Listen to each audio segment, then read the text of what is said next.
Already started your lunch, I notice. A banana. Food, glorious food. Hot sausage and mustard. While we're in the mood. Cold jelly and custard. No, custard. Custard. No, come on, custard. Custard. Custard. Custard. No, don't worry about it. No, come on. Custard. Custard. Custard. There. See? If something was doing, it's was doing correctly. Mustache. This is Infants on Thrones. Listener Essay. Hey there, listeners. Jake here, and today's very special guest is Nick Bigney, who contributed a rather excellent essay about food. Well, I mean, it's kind of about food, but it's also about other stuff. You know, why don't we just get into it? The 6 waiters, one for each of us and 2 extra, approached our well-appointed table, 4 silver cloches covering an equal number of elegant plates. Amidst the chatter, the tinkling of glass, the soft lighting befitting a Manhattan restaurant of this caliber, they lifted the oversized lids in unison, a flourish of steam and fragrance obscuring the food every bit as well as the silver. And then, in a moment, there it was, a seared medallion of liver, no larger than $50, contributed by some poor goose, likely fed to expiration by the hands of an indifferent Frenchman. As I set my will to somehow gagging down the miserable smear on my plate, one question kept coming back to my mind. How in the world had I, a casserole-eating boy from Utah, gotten here in the first place? There are very few foods in Utah as big as casserole. It is the one true dish. Some people will make a pitch for funeral potatoes, others for Jell-O, but neither can be considered a true staple, the framework upon which the culinary stylings of an entire culture are built. Styles can vary, but the traditional offerings of my youth invariably rested on a foundation of cream of mushroom soup, canned and lifeless vegetables, overprocessed low-grade meat, and perhaps some cheese. Worship of casserole was a state obsession. I'm so thankful for this casserole, and know that it is true. I'm so happy because I have casserole in my life. I would definitely be a homeless bum without it. Here, have some more casserole. It is delicious to the taste, and very desirable.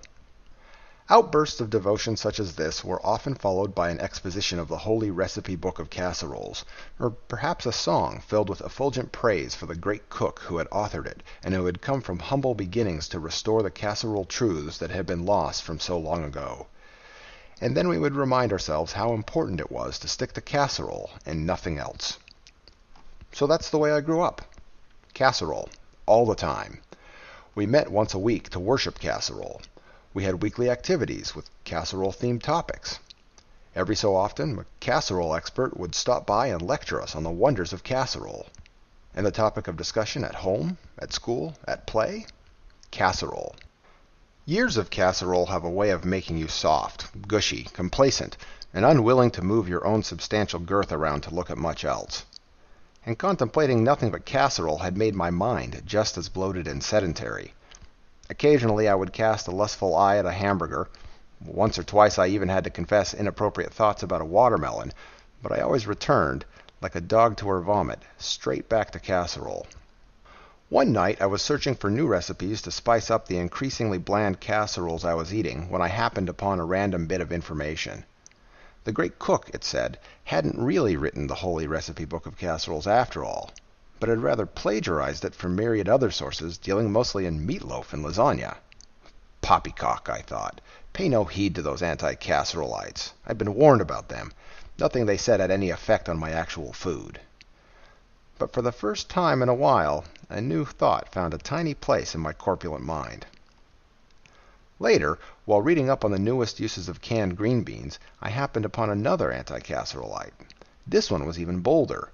Not only had the great cook stolen all of his recipes, he declared, the whole restoration of casserole truths was a myth, since casseroles had not, in fact, been around since the dawn of time, and could not, therefore, be restored. And that meant that casserole was not the one true dish. Well, this served me a bit of a nasty knock. If casserole was not the one true dish, why had I been eating nothing else all this time? Thinking such thoughts was too much for my portly and feeble brain, so I set off to find somebody who would help me find meaning in my menu. I found some somebodies all right, but not the somebodies I wanted or needed. They were the casserole polemicists.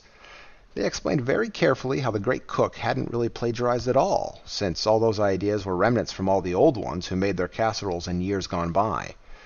And just because nobody could find any evidence of actual casserole dishes, even though the spaghetti people had been finding ancient pasta makers for years, it didn't mean that the old ones had never worshipped at the altar of the one true dish.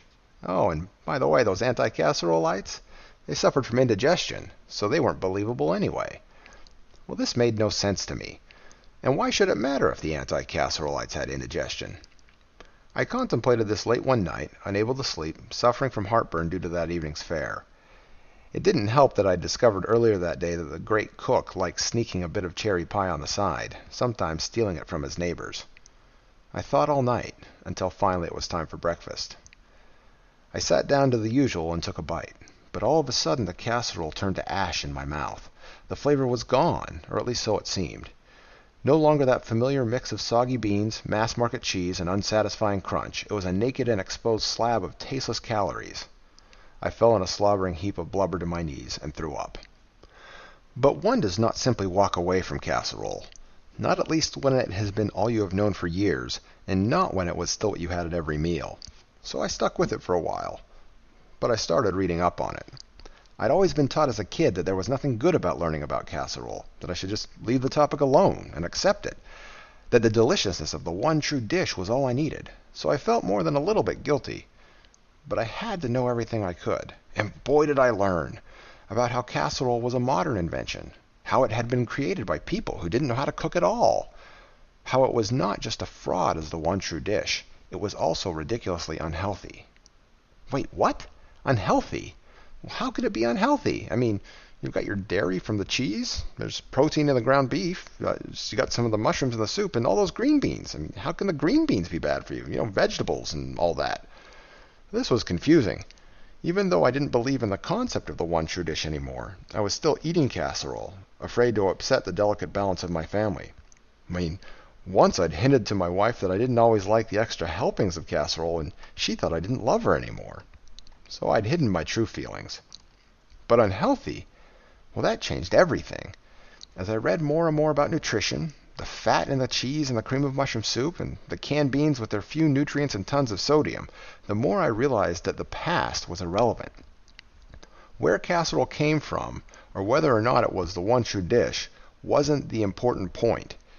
It was the present, the casseroles I was eating today, that were causing me to rot from the inside. So one night I turned to my wife and I asked if I could just have some green beans from dinner. Not from the can, mind you, but fresh ones. Look, I know it's not how we do things now, I pleaded, but in the past they must have used fresh green beans. And surely it can't be wrong to just eat the beans, seeing as they're a part of the casserole, right? Cautiously she agreed, and I rushed out to buy a new fresh batch of snap beans, on the sly lest anybody see. That night I washed them, steamed them, and then just sprinkled them with a little bit of salt, and nothing more. Ah, the taste of those first beans. Manna from heaven they were, sweet and crispy and unladen with the processed flavors of 1,000 horrible ingredients. My first step into a larger world. It wasn't long until I moved from green beans to broccoli, and broccoli to tomatoes, and tomatoes to peaches, and peaches to chicken, and chicken to steak, and then pot roast with potatoes, and spinach salad with feta, and omelets with all sorts of ingredients, and finally full 7-course meals involving the seared liver of an overfed goose, obscured by silver lids and steam. Some of the foods, most of them really, were magnificent, and I took great glee in rolling them on my tongue, combining them with other great flavors, and adding them to an ever-growing experience of taste. Others, like the goose liver, were not particularly to my liking, but I still counted it a great joy to add them to my experience. Each new meal was exciting and wonder-filled. One day I told my wife how I felt about casserole, how I really felt. She thought about it for a long time, and she said nothing. For 2 years she let me embark on my heretical journey with nary a word. But one day, out of the blue, she told me that she didn't believe in the one true dish concept either. She still liked casserole, and she'd probably still eat a lot of it, but she wasn't opposed to a steak now and again either. So from that point on, I never ate casserole again, and my wife and I discovered the pleasures of eating out on occasion too. I lost all the slothful girth, and as I ate more and more delicious things, I felt better about myself. I learned to consume in moderation, and I started exercising both my body and mind. The complacency of comfortable couches faded into memory as I spent more and more time looking for new experiences. Some of them weren't even related to food. Now, I don't know what foods I will try next. I don't know if what I'll try tomorrow will cause my lips to pucker in disgust, or if it'll make my mouth tingle with delight. But what I do know is that I'm free. Free to enjoy, free to eat from the magnificent spread placed before me without reservation. Some things I'm scared to try still, and others I have no desire to consume. But at least now I know that I can choose. And that knowledge, the knowledge of the buffet of my own experience, is far better than anything the casserole has to offer. So if you could just kind of explain a little bit about your background in the church and just in general, kind of where you're coming from. Yeah, I grew up in a small town, Utah, actually not far outside of Park City, and I say Park City, but it's really much more rural than that. Between there and Utah County, I spent my entire life until I went on my mission in what was very much a TBM, Bruce R. McConkie Mormon doctrine family. Oh, yeah. Okay. Oldest of, well, there's a lot of us, 7 kids, and so I got my fair share of experimentation as the oldest. But we were definitely a go to church every Sunday, believed it 100% type of a family. Sundays, they off limits sort of activities filled the spectrum of what we could do. In fact, it was nothing more than really kind of come home, maybe see the grandparents, but mostly just take a nap and read books. It was kind of a boring day. We left Utah on vacation quite a bit, actually, in my teenage years, but I did not live outside of Utah or really get immersed in anything outside of the Mormon Church, I'd say, until at least my mission, and I don't think that really counts. Missions are, I don't care where you are, they're kind of a retrenchment. Definitely. And an indoctrination camp, if anything. Yeah, absolutely. And I think that's a big part of the essay, right? Is there's just this kind of status quo, this bland status quo that you've come to accept, and then, you're opening yourself up to all these different experiences. I think that's right, and the option of having other experiences hadn't even occurred to me until much later. I came back off of my mission. I served in Japan and in Tokyo, had a great time there, but then very entrenched, came home like most missionaries do, sort of criticizing their TBM family for not being TBM enough, which I'm sure my parents appreciated to no end. Did the typical BYU thing, met my wife there. We were very much as solid believing as you could possibly be. And then we went to grad school back in New York, and that's where everything changed. Yeah, absolutely. It wasn't until my I don't want to equate everything I'm doing with you, but it wasn't until I kind of left the Morador, as they call it, that I just didn't even freaking understand that there was like all this stuff out there. There was this whole world that like I had not even been privy to or even acknowledged really in any real way. Well, and the scope at which your viewpoint was challenged is very narrow. I mean, your challenge as to whether or not caffeine is okay, right? And for the record, I thought it was, mostly because I was too lazy to stay up late at night with anything else. Energy drinks hadn't really come on the scene at that point. Right. So in 2002, we packed up. We had a couple of kids. We moved to New York City. And could I ask you one quick question? Yeah. When did you serve your mission? I served from 96 to 98. Did you serve? No, my brother. I'm sorry, my brother was in Okinawa. I have a brother that served in the Okinawa mission around that same time. But I just realized that it was a completely different island, so I'm way off. Anyway, carry on. Yeah, at any rate. We went to law school back in New York, and law school is one of those times where they really sort of push your thinking, right? And so you're supposed to examine your own biases. You're supposed to start thinking logically, create arguments, that kind of a thing. And at that time, a lot of stress. It's a lot of homework. My thinking's been challenged a lot. It's no longer easy like everything had kind of been up to that point. Something weird happened. 2002, the Nauvoo Temple was dedicated.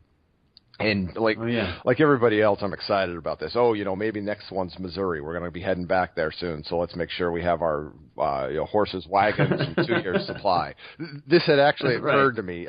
Oh yeah, absolutely. Yeah. I lived in a very apocalyptic, it's a very apocalyptic mindset. So I totally know what you're talking about. I was half convinced the world was ending at Y2K. I had a friend of the family explain to me exactly how it was going to cause a banking crisis and how that matched up with Revelation, and it seemed all perfectly normal to me.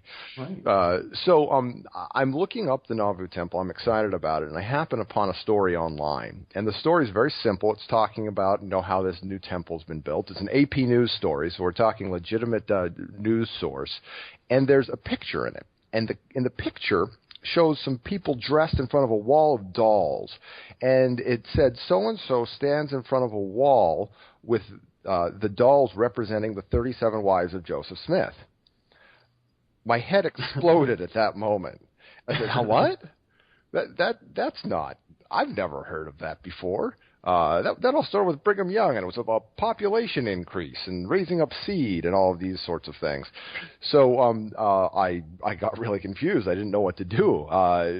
This couldn't be maliciously wrong. It's a reputable news source. And then it occurred to me I really didn't know all that much about our history. So I decided to start researching it, reading it, figuring out what was there. It was actually a great time to do it. In that ward, where one of the founders of one of the major blogs in the blogosphere was in the same ward, and so he was just starting up at that time, kind of exploring that.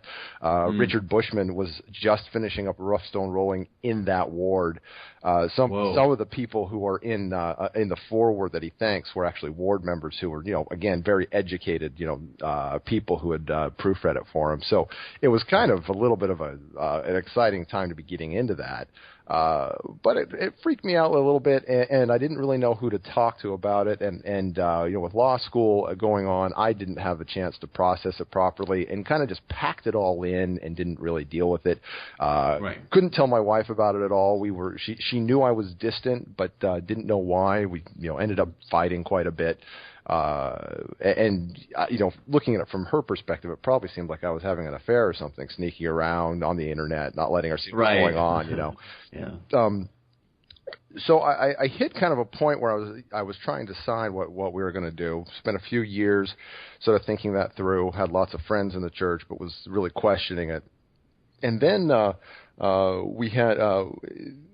we went back to Utah for a summer and then moved back out east to start working after I was done. This is in 2005.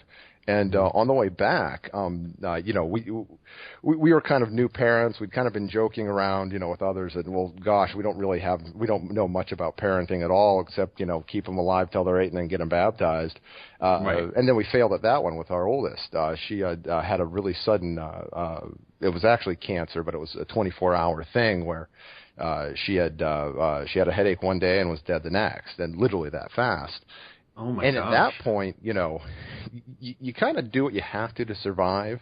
We had some church members open up their home to them. I still think of them as just great people, and to the extent that I believe in anything, whether you want to call it Christ-like attributes or just plain charity, they were some of the best people I know, and gave us sort of a home to deal with. We were on the road at the time, so we didn't know anybody where we were. But over the next few years, I retrenched, very much retrenched, and had to rely on, I wasn't ready to deal with both sort of the loss of a child and the loss of religion at the same time. And the emotions are pretty similar. They're not dissimilar at all. So. Oh, wow. Well, man, that's some heavy shit, man. But I like that backdrop for the metaphor itself because so I mean I don't really want to go into that much about what the metaphor means. I mean it's pretty it seems pretty obvious. It's not a subtle essay. Right. But I like it slides. I thought the slide from talking about what was like a staple of Mormon culture to being a metaphor for Mormonism itself and the Book of Mormon, it kind of went back and forth between those two. It was I thought that was very subtle, but I wanted to know. I mean, what were you kind of thinking when? Why did you pick like a food item? Well, that's actually a little bit of a funny story too, and relates to my daughter's death. Actually, one of the ways I coped, and I coped with the increasing religious pressure around me, was to get into food. This is really easy when you're working at a big law firm, which I was, because the summer associate events are filled with every restaurant and the Zagat guide you can possibly think of, and you have dinners and all of this kind of stuff. So I actually ballooned up to a rather embarrassing weight. I got pretty fat. Started in law school, and then really, that kind of carried me over the edge. You're working until 2, 3 a.m. You're ordering in dinner and billing it to clients, and no time to exercise. Before I actually I had my brother and a few others proofread the essay, and I had to call my mom and say, look, this is about casserole, and she got offended a little bit. Said, I never cooked. And I'm like, I know you never cooked casserole, Mom. You never had it, but this is, it kind of represented that there's a literal connection to food that I was using to self-medicate as sort of a way of getting through the emotional difficulty I was having. So, that was part of it. Right. And why casserole specifically? I mean, there are a lot of very Mormon dishes, right? And you allude to some of those, like the funeral potatoes and that type of thing. But I'm curious about how you honed in on casserole itself. Mostly because I actually really like Jell-O and funeral potatoes.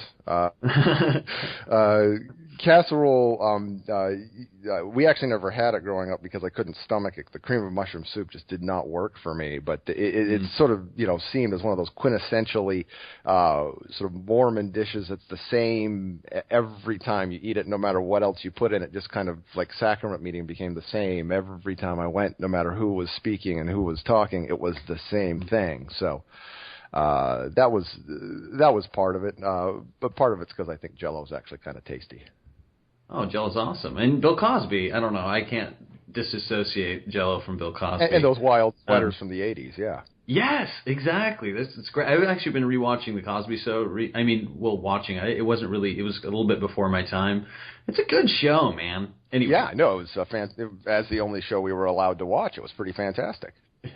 Hey, did you? I have to ask. On Sunday activities, my parents were pretty strict. We weren't allowed to watch movies or TV or anything, but we were allowed to watch anything produced by the BYU Film Studio. So the Phone Call. Do you remember the Phone Call? I do remember the Phone Call. Yes, I do. And all those guilt movies from the 70s, like Cypher in the Snow and The Letter and all that. One, yeah. We were maybe a little bit more liberal as we got into my teenage years. Occasionally, and this was only because Steve Young was playing, we actually watched 49ers games. But Steve Young playing made it okay. It was now a Mormon activity. Right, yeah. Right. No, I was actually the same boat. I mean, we made the same distinction. Steve Young was playing. We can watch it. I actually watched his last game ever, where he just got the shit knocked out of him. Oh man, did he get hit hard? Oh, he got plowed. Yeah, that it was the Cardinals game. I'm from Arizona, so we were watching this Cardinals game, and he just got destroyed. I think I may have been on my mission then. I can't remember what year that was. I've seen the hit many times since. Good on you for retiring, son. That wasn't bad. Yeah. Seriously, the football in general just seems kind of like a messed up thing. Yeah. I mean, they're literally killing themselves for our enjoyment, and we're just. No, it's modern day gladiators. Oh, totally. Yeah. So could you talk a little bit about the relation? Because you said your brothers proofread it, you sent it to your mom. I mean, what's the relationship in terms of your relationship with the church, and what do they know about it, and how do they feel about it? They all know about it. Frankly, I'm the last of the 7 of us to leave. Meaning children, and my dad. I'd sort of let all of them tell their stories individually. Although I will say that most of us are gone now at this point. I had family things and other sort of things to juggle around. It was a little bit more of a difficult and protracted exit for me than for them. But they all know, and they're all fine with it. Frankly, I've got a better relationship with my 3 brothers now than I have in some time, because there's no longer that gulf, and so we feel a little bit more open. Not that we ever had a bad relationship, but having the church gone has made that a much easier and friendly relationship, which is good, because we live apart and I miss him quite a bit. on my wife's side of the family, it's been a little bit more difficult. They're very much believers, but it depends on the person. Generally, the reaction has been, well, we're sad to hear that, but we still very much, care about you, and we're not going to make our relationship any different. So we kind of get that. It didn't come as a surprise when it eventually happened, and when I eventually sort of said, yeah, I'm kind of backing off from this now, guys. Yeah, that's a pretty common experience. In fact, I think the horror stories, they are horror stories because I think they're the exception, though. I think a lot of people have just kind of it just kind of happens. They're noteworthy and sensational, and so they get the airtime, and they do happen. I know of some, but not mine. Yeah.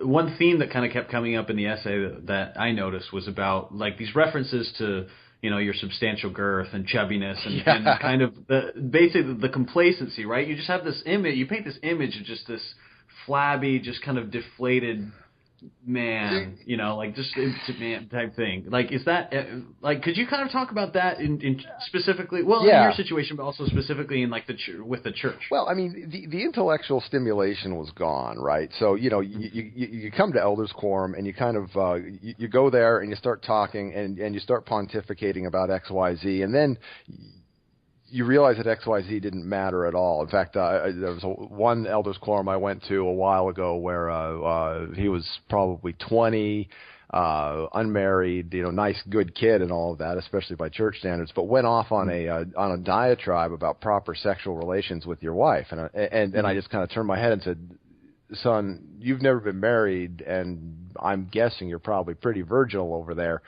You don't know what you're talking about. Not really helping us out a whole bunch.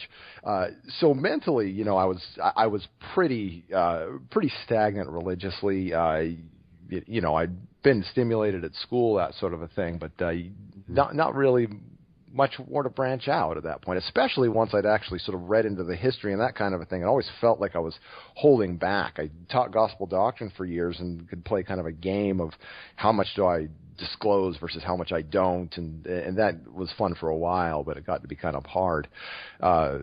Physically, I definitely followed. In fact, the whole story of coming out really involves the physical side because one day I just kind of realized you're fat. You're not big boned. You're fat. You can't make an excuse anymore. For years I told myself, well, I've just kind of grown into my size, and that was ridiculous. So right. I started exercising right in the middle of this crisis. I started exercising, and I go back to just running, simple running. One night I'm sitting on a treadmill, and I put a towel over the readout and say, okay, I'm just going to run as far as I can. And I turn on my iPod and I just start counting the songs, and I stop counting the songs because that's helping me count the miles. And I just run and I run and I run, and there's this mirror in front of me, and it's like I'm trying to run towards myself but never quite getting there. But this feeling of getting towards myself and sort of seeking myself while I'm running but moving nowhere really resonated with me. And I took off the towel off of the treadmill when I felt like I was just going to drop. And I'd run 9 miles, which at the time was a lot. It was way more. I've never run 9 miles. Not on a treadmill anyway. Now, that night, horrible physically. Physically, I was a mess. I was throwing up and dehydrated. My body wasn't ready to do that, and I was still, probably at that point maybe 60 pounds overweight, and my joints were icky. But mentally, I had reached something. And I still think I reached this. When you get to a point where you're just exhausted, your mind has to stretch and just kind of, hit enlightenment almost, from a Buddhist perspective, where you just are and you just exist. It's a weird feeling, and that may sound a little bit funky and esoteric, but that's what happened. And then a bunch of friends said, look, you've run 10 miles or so. You ought to think about a marathon. And I said, you're nuts. You're insane. I'm not running. You people are nuts. And they convinced me. I signed up for one. Figured I'd check it off the bucket list, and ran it. Had actually quite a bad race as far as races go. Had an injury, had to fight through that, but finished it. And the act of finishing that and having lost the weight and having that time to myself to think and sort of just be was so powerful that when I finished, I just fell into a heap of tears at the finish line, and then immediately signed up for my next. And so now I've sort of replaced one religion with another, and which is sort of exercise. This is where I actually listen to all my podcasts, and for years I would download your major ones that you can think of. John Dehlin and John Larson became good friends, and I would listen to those and sort of process, and then come back home, and it just had a time to sort of think through, and I got sort of healthier, kept pushing myself to see how much farther and harder I could go, and it made a huge difference. It's sort of a different religion, and frankly, a very narcissistic religion. It's one in which I'm pushing myself, but I'm God anyway, so it doesn't matter. Yeah, that's what it was. Well, so that moment when you're talking about, kind of just being, in my mind, I made a connection with the point in your essay when you talked about where you turn to your wife and you say, I don't want casserole, I just want a green bean. I just want some snap peas, or green beans, snap peas, like not from the can, just natural food. I mean, is that kind of the turning point? I think that was. Does that epitomize that? It was part of it, definitely. As a side note, last night, knowing I was recording this, my wife made casserole for the only time in our entire marriage. She made it last night. Good luck charm, I guess. I started off by going back to the fundamentals of Mormonism, saying, well, look, all this modern stuff is screwed up. There's no way you can equate this modern stuff with the stuff before. It just doesn't match. It's a complete mismatch. So I said, okay, well, wait, can I? Oh, yeah. Modern, is that? Are you talking like kind of post correlation versus like Joseph Smith era, or is that like? Okay. It's in my mind it's not quite that simple, but you can see kind of the line of demarcation in the 60s, and if you look at where we are today versus the sorts of stuff that we're taught in the early days, it's almost a 180. You can go chapter and verse and compare Bruce McConkie with Orson Pratt and say, wait a second, they're saying the exact opposite thing, and so that didn't match up. And I tried to go back to fundamentals and say, okay, let's just start with these simple things. Let's not have the full menu of church stuff. Not sure where the temple is. That's kind of weird anyway. Let's just go back to faith. We'll take faith for a while and we'll deal with that. That was kind of a coping mechanism I had there for a while. But what it really was a reconstruction of my own morality. I realized it later. It was because my morality had been based completely in Mormons and Mormon texts and strength of youth pamphlets and things preached from the pulpit. The thinking very much had been done for me, and so I had to fundamentally break it down and say, okay, what are my morals? Do I think it's good to kill people or no? How do I feel about that? Let's ignore this stuff. Killing people, yes or no? And then take it step by step. I did not kill anybody. I thought about it once or twice. And that was kind of taking these little tiny pieces and reconstructing, what I thought about certain actions and certain things. Ended up more or less in the same place. Be nice to people and, let's think about consequences, but ended up in different places on others. Right. Okay, so this has been something that I've been kind of like struggling with recently. And I think it's a reason that this casserole metaphor resonated with me, and what you were talking about just being also resonated with me, because I feel like in Mormonism you don't really allow anything to exist on its own terms. Yeah. Like everything has to be processed through the Mormon lens until it all kind of asymptotes, it all kind of converges to this bland like worldview of everything has been leading up to this. If it doesn't have your Mormon stamped seal of approval on the packaging, it's not acceptable. Exactly. My mom, we just had this conversation recently where she went to Arizona for some business, and she went to an Apache cultural event. It was some sort of ceremony, cultural event. And she's telling me that, all of these things about this ceremony they were doing were just like the temple. And I couldn't believe that of all the things of the temple ceremony that they had kept over from when they were Lamanites, this had come through into this thing. And I'm like, they would be so insulted if you just came up and were like, oh yeah, by the way, oh yeah, we own that. Like, oh, that's us too. Like you're just secretly Mormon, just way far back, so you don't remember. I did the same thing in Japan. Glenn can tell you all about it.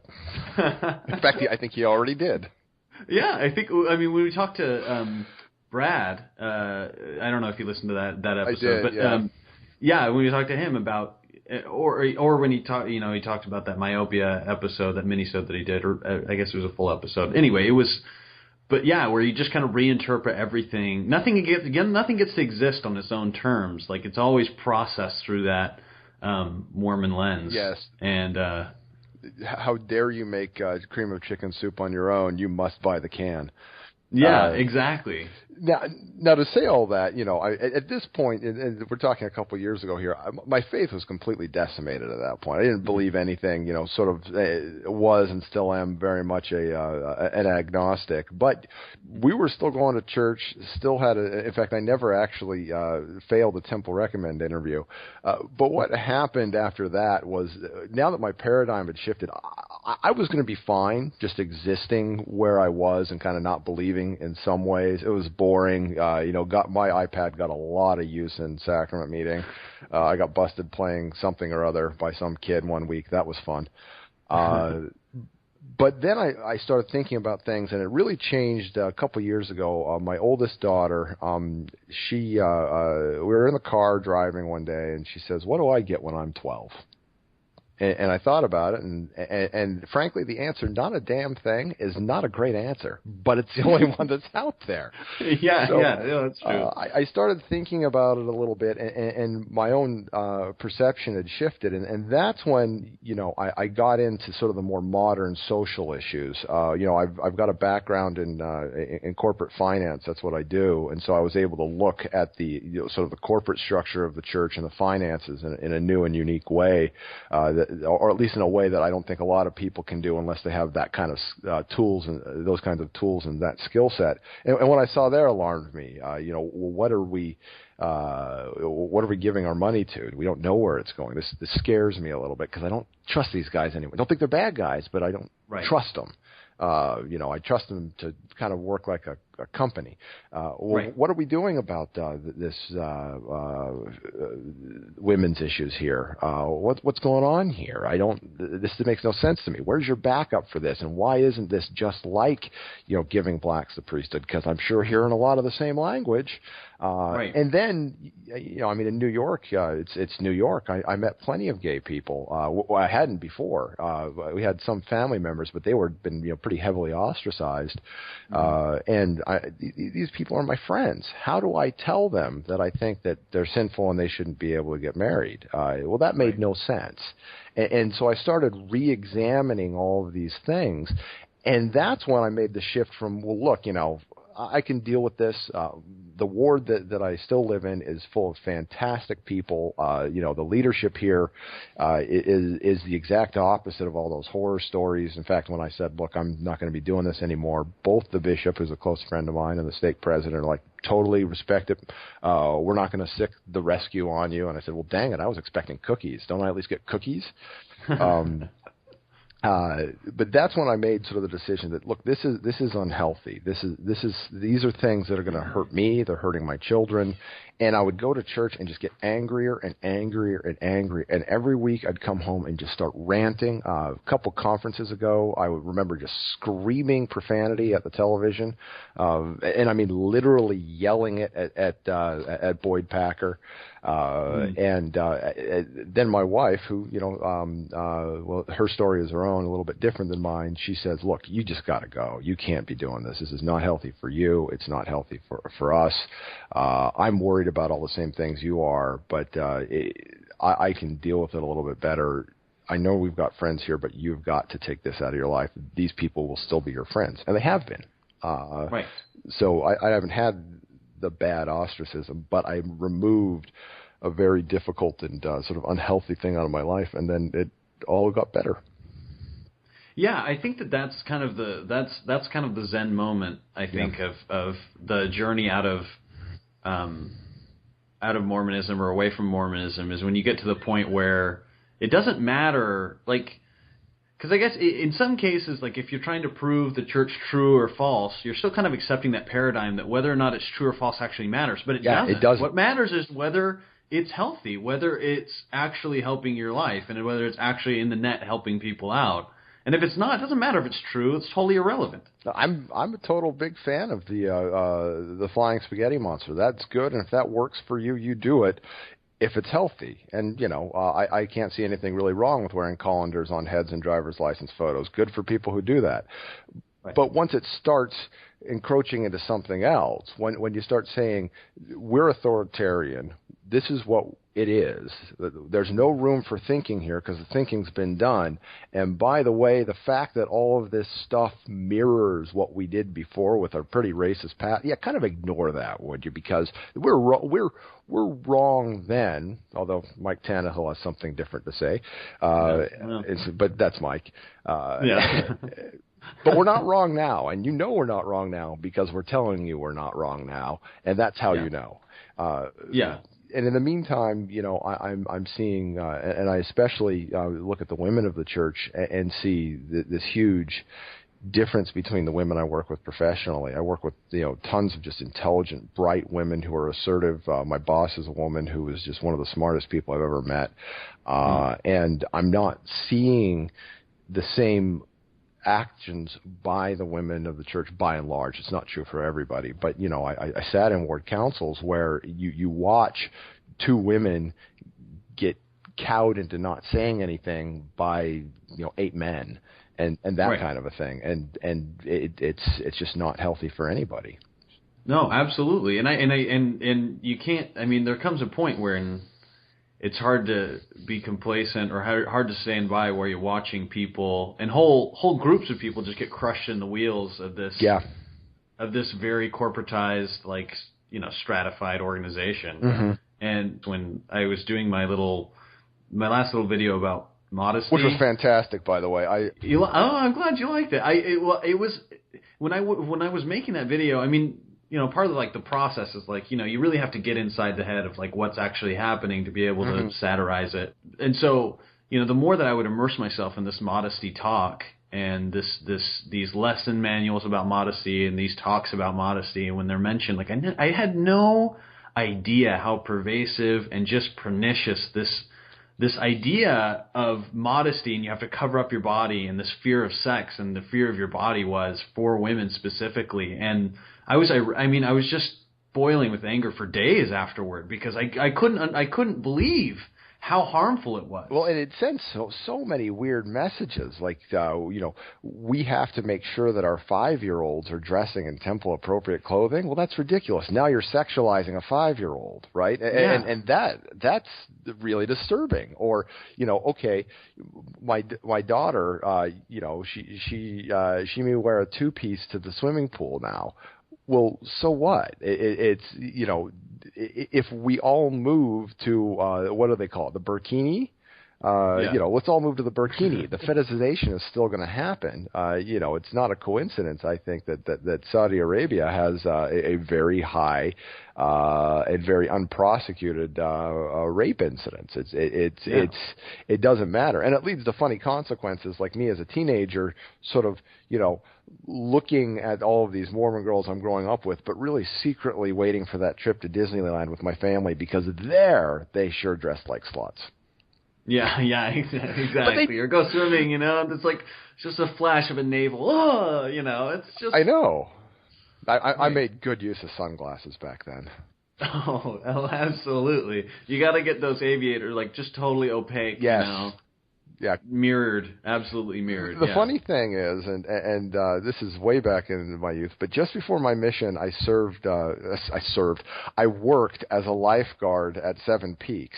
And Seven Peaks is just sort of down there in Provo. You get that whole Mormon influence there, and I don't know if other lifeguards had this experience, but I saw an awful lot of unintentional nudity there, and without fail, it was always the girls in the one-piece swimsuits because of the way they're designed. Unless they cross in the back, it's really easy on some of the speed slides for the top just to fall down, and they'd stand up, and I'd be there, this 19-year-old kind of googly-eyed going, sunglasses. And there's like, what? And then they look down and, of course, shriek because they're the very people trying to protect their virtue. Well, nobody lost virtue in that. It's not their fault, and I wasn't complaining. Not my fault either. But you get really bizarre situations like that. Yeah. And it just creates all this time. I mean, the journey into sexual maturity is just, it's going to be fraught with just terrible tension and awkwardness and weird experiences. And you don't have to just pile up all this extra shit on there to just crush somebody, Well, and this was one of the revelations that my wife and I had. Now, I mean, a gentleman doesn't kiss and tell, so I won't. But it was, it took us a while to realize how much we had let, Jesus, also known as the church, into the bedroom. And, frankly, neither of us are into threesomes. So that had to get kicked out. Right. And that was, kind of the revelatory process going, well, you know what, this can get booted out, and let's not deal with this anymore. We're not going to have this here. And that's made a huge difference in our own relationship. Well, I think this kind of bleeds into that final section of the essay when you're talking about how now my mind's open to all these different possibilities. This spectrum of human experience is available to me that wasn't before, and I'm going to eat some weird goose liver, and but I'm also going to have great experiences that I love, and everything is counted as a blessing. But in what ways is that foray into those other human experiences? I mean, how is that journey going? I'm sorry. It's really been sort of it's been new and refreshing, and I'll use the stereotypical "I'm evil" apostate one. Let's talk about alcohol, right? Mm-hmm. So alcohol. Mm-hmm. I mean, I never drank in high school at all. Nothing. Mm-hmm. I mean, the hardest stuff I'd ever had was cough syrup. NyQuil, which I think is 25% or something. Good luck getting drunk on that before you fall asleep. Mm-hmm. So when I got into this, I actually, had a drink one night on a business trip, the exact thing that they say will happen when you're on a business trip. At this point, my faith is gone. I'm saying, well, let's just try this out. It's safe. I'm just going to have one. There's no driving involved, that kind of a thing. And I found it kind of bitter and nasty, actually. And then, a year went by. I'm on a flight home from Asia, and said, well, you know what? We'll have a glass of wine with dinner. They've offered it to me. I'll try it out. It was horrible. But then, I kind of got into different, a different mode and didn't really keep trying the same things. One of a dear friend of mine who I work with, is not Mormon, and I'd kind of shared with her earlier on what kind of thing I was going through, and she, gave me some advice. Says, look, you're a professional. You're not 20. Don't buy crap. You have the money to buy good top shelf liquor. Here's some beers you're going to want to try. In fact, she went out and got me a 6-pack sampler and said, these are some ones that are good to try. Why not take these home?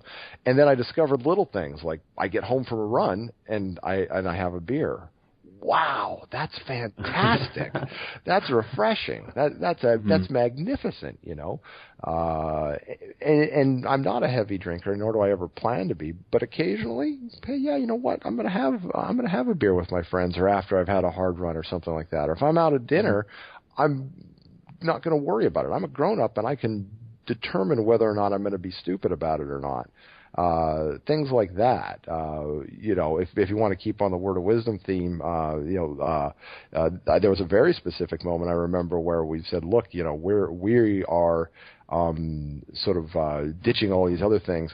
Dang it, I'm buying a coffee maker today. So we went and I bought a coffee maker. And you know what? It's I think John Larson shared the experience of having a cup of coffee and just waiting for something to happen. Whether it be his yeah, I remember that one actually. His attitude change, he got struck by lightning. I don't know, that kind of thing. But also just mental thought experiments. I don't feel bound by the strictures of the church anymore. I feel like My relationship with both my friends and especially my family is much more open. The kids know exactly how I feel about things, and I can have really honest conversations about my daughter, or with my daughter rather, and say, look, you're starting to get to this age now. This is when you're going to be going through this stage of your development. Obviously not in these words, but here is what a relationship looks like, and here's what you should look for in boys, and you're going to be going down this road where, there's a gradual progression, and sex is a really adult thing, and you got to be ready for the consequences. So think about that very carefully. And if you're going to do it at this time, do it with this kind of protection, so you protect yourself against these consequences. And I'm not worried about, sin next to murder. I'm just worried about loving my daughter and teaching her a good message that applies no matter what religion she's from, just teaching her how to be an adult instead of how to be a sort of a Mormon in a state of arrested development. Yeah, that's the thing, is I feel like it is a state of arrested development in some way. And that's going to sound really condescending to all the Mormons I know that are super great adults and all of that. But I really feel that way, that it's at some point when you look at some spectrum of the human experience that could contain some danger. Yeah. And you just completely cut that off, then you're just limiting, what adulthood is, what the human experience is being accountable about the choices that you make, And you understand the consequences and you move forward. And so, if my 12, and she's only 12, she turns 13 in a little bit, but if she goes down life, figures out when she's 16 that she's gay, you know what? We can deal with that. That's fine. I still love you. I'm not judging you, and I don't have some sort of stigma that's getting in between you and me. And if you go out and you're 21 and you decide you're going to move in with your boyfriend, hey, that's great. But let's have a talk about what's responsible and what's not. And you're 21. Let's not be in a hurry to all of a sudden have kids or something like that if you don't want to be. Make these good choices and I approach it a little bit differently with my son, who's only about 8. I have sort of a vision of the things I want to teach him. This is how you treat women, and here's the problem, and understand here's the issue of male privilege. It exists. It's a real thing, and so you have to be a little bit careful about this kind of stuff. And I can do that without sort of this big, heavy, looming auspice of when the prophet has spoken. That is the be-all, end-all, right? Which makes a huge difference in just my parenting ability. Right. I feel like we've covered the vices of the church to a certain extent. Is there anything about, your upbringing within the church that you're grateful for, maybe? I mean, it's not like I'm just looking for some sort of artificial balance, but I am curious about that. And we do have a tendency, those of us who have left to sort of, be all negative all the time. Right. I honestly think that it's filled with wonderful people. In fact, I've made myself a sort of resolute goal to not introduce any of the issues that I've had or that I deal with to anybody who's not ready. I'm actually on Facebook, for example. I'm very quiet about things like this, just simply because my friends aren't going to take it very well independently. They're going to go through a lot of pain, and I'm not going to cause that. I'm happy to let them sort of live their lives in their own way. But they're all just excellent people, and I have a lot of respect for them, even if I think they're believing things that are a little bit less than forthright. Right. I appreciate the family centrism that is preached, if not practiced. Right. That sort of instilled some values in me that I still retain. I don't regret any of the past 36 odd years. I don't regret going on a mission. I have one of the things I learned when my daughter died is that you have to learn to let that go and accept who you are and what you've done without too much criticizing. And so I've had to do that with church stuff as well. But there's a lot of good things that it does. There's a huge potential I look at the humanitarian efforts they do on a local level. We had a hurricane come through here a few years ago, and watching people band together to go out, clean up, chainsaw, all that kind of stuff was magnificent. Odd as it may sound, I think Elders Quorum moves are great.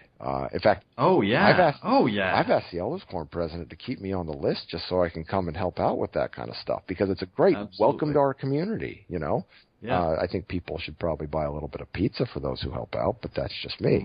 Mm-hmm. And beer for the those who aren't necessarily Mormon. I'll have a hip flask. I'm okay with that. Right. I think that a lot of the people, and I'm seeing it more in the generation that's around our age and even a little bit younger. I think that they're less dogmatic and they're more practical, and to some degree because they're in this environment where there's so many different questions bouncing back and forth. You're hearing Dieter Uchtdorf talk about doubts in a way you've never heard anybody talk about before in general conference. They're having to deal with that, and so they're and it makes a difference that I don't live in Utah, where you're just kind of happy to see anybody. Really, right. But there's generally a very good community, and I think that they're great people. I think that the potential for good. I think the humanitarian aid infrastructure is fantastic. I think they could spend a lot more money there. But I remember a few years ago going and just canning peanut butter at the church peanut butter cannery here. In my city. We went, it was like 2 a.m. We worked doing peanut butter till like 5. We went out to Denny's afterwards, just had a good breakfast. And all that peanut butter goes to the food bank here. Well, you know what? That's great. That kind of stuff. Yeah. How can you say that's bad? Because it's just not. Plus you get to see how peanut butter's made, which I never freaking even thought about, but that's crazy. I smelled like peanut butter for about 3 days after that. Did you was that good? That seems like it would be a blessing and a curse in a way. Most of my fragrances tend to be, either musk or leather, a little bit of that kind of a thing going on. So peanut butter was not my first choice for the social scene. Not bad though. Yeah. Okay. It was pretty simple to make. It looks like just need to roast the stuff till it's pretty good, and then they pour this hot goop into a jar, and there you are. So do they just because I remember when I was little, getting peanuts and trying to crush them with a fork to make peanut butter.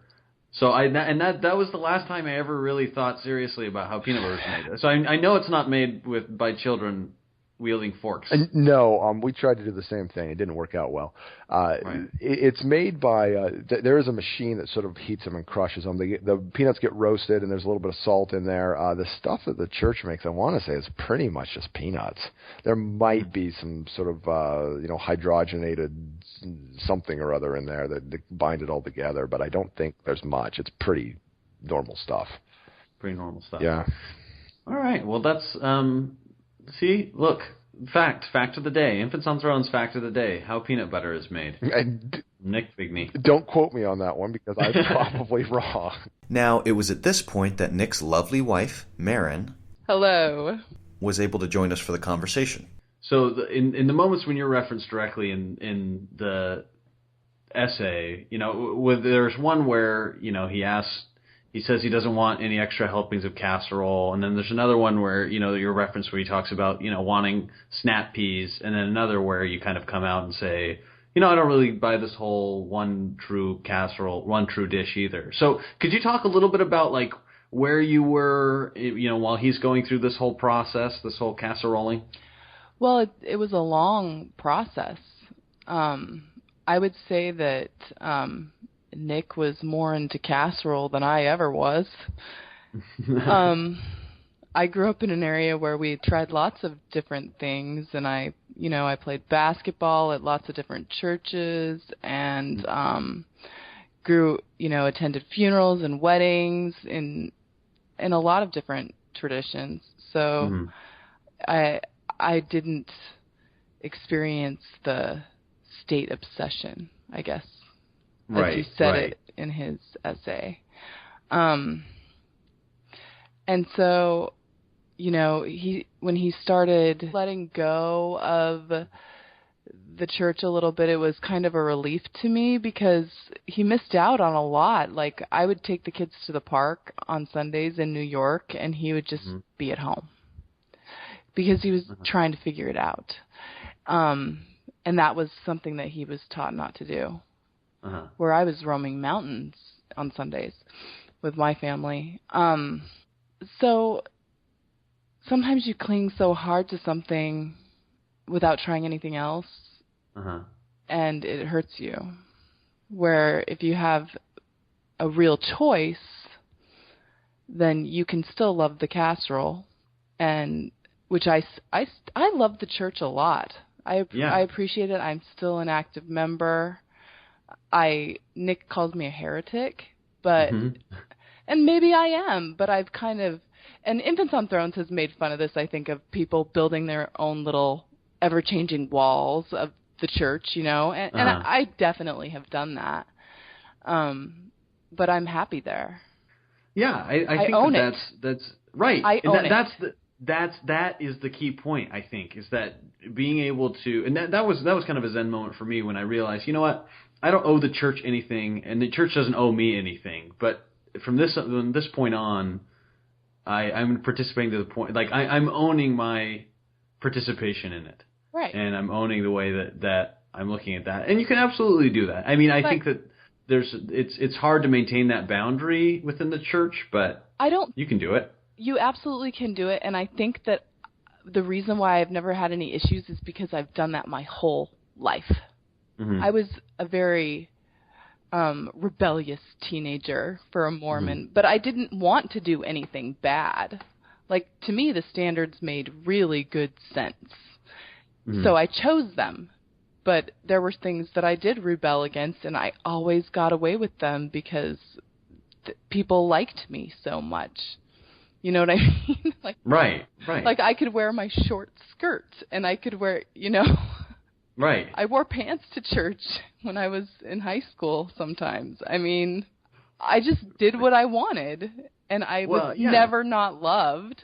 Yeah. So, in my case, I feel like my wife and I kind of have a similar dynamic in a lot of ways. Is that she grew up in Utah County, but her parents were very like academic and liberal, kind of liberal thinkers, and so she's always kind of existed outside of the church. Like she and the church have kind of intersected in some ways, but whenever they didn't, it wasn't the end of the world. I mean, she just kind of existed independently but parallel to the church for a long time. Whereas I was completely defined by it. So, when I reacted against that identity, I was still living in context of that identity relative to that Mormon identity. And so I kind of flipped to the other side where she's moved much less. I feel like her movements and her reaction to this type of faith journey has been much less extreme than mine because she already had like a strong sense of self before. Not that Nick didn't, but I'm just saying.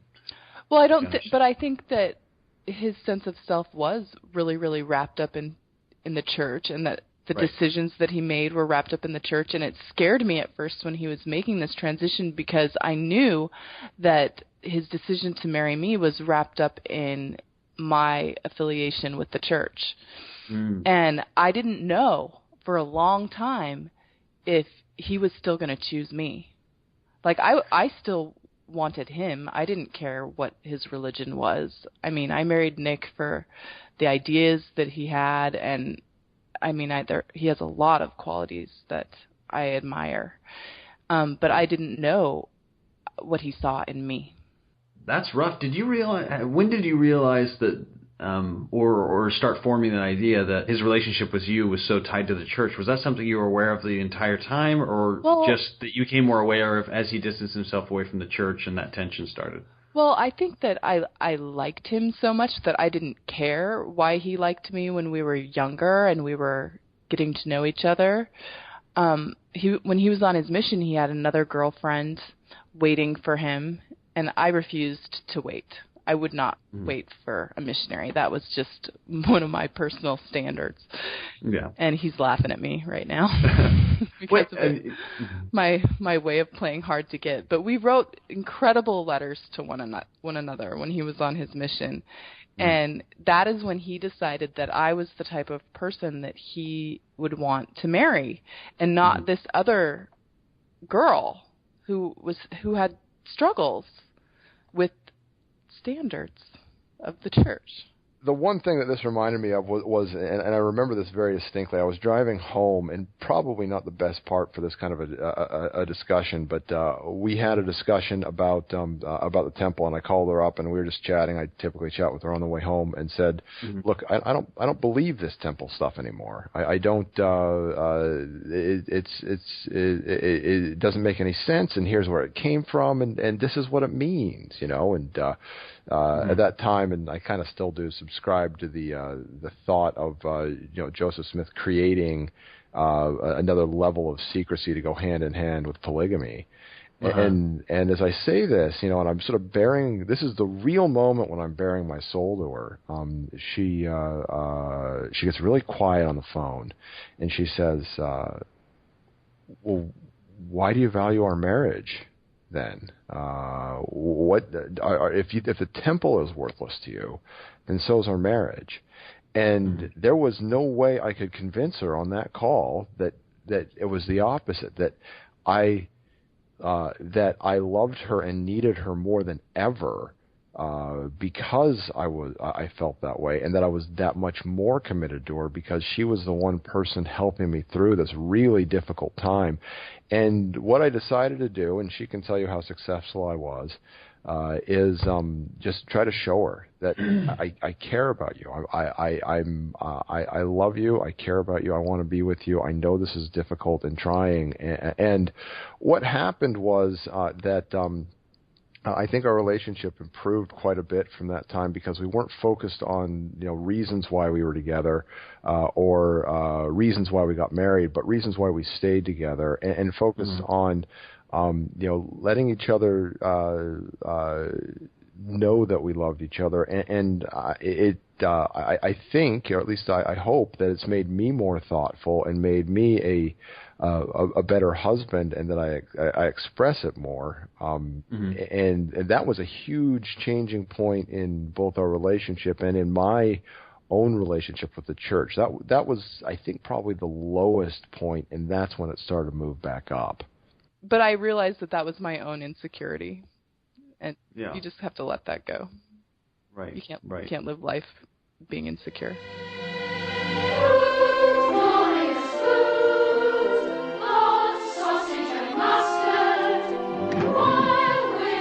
Thanks again to Nick and Maren for the essay and frankly excellent conversation afterward. We're always eager for more essays and content from our listeners that we can feature on our podcast. So if you have anything you'd like to submit, go to our website infantsonthrones.com and contact us there. And as always, if you have time, please find us on iTunes and give us a rating. We love feedback from our listeners. Anyone for the closing prayer?